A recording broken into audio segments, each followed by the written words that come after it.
Rusia mengklaim perang antara Zionis dan Hamas di jalur Gaza saat ini disebabkan oleh kebijakan Amerika Serikat di Timur Tengah. Dalam sidang Dewan Keamanan PBB, Menlu Rusia Sergei Lavrov menyebut bahwa Amerika Serikat dan sekutunya menjalankan eksperimen geopolitik baru pada Rabu 17 Juli 2024 lalu. Eksperimen itu hanya memperparah situasi di Timur Tengah yang tengah menderita karena kekuasaan kolonial Barat. Menurut Lavrov, Amerika Serikat terus mengirimkan amunisi ke Israel yang telah menyerang Gaza selama 10 bulan terakhir. Ia menuturkan perang di Palestina itu kini telah merenggut 40.000 nyawa warga Palestina dan melukai 90.000 lainnya.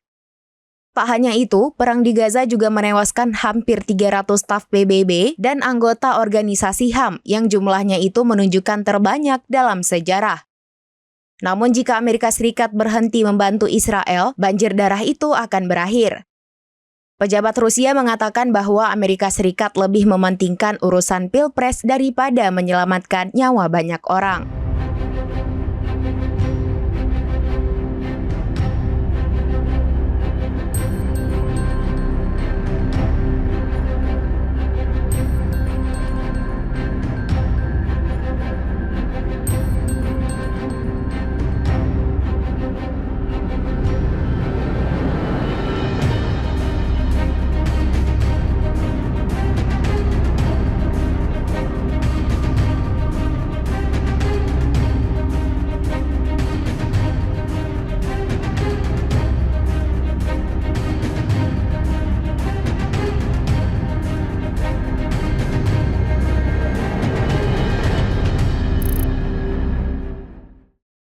Download Tribun X sekarang, menghadirkan lokal menjadi Indonesia.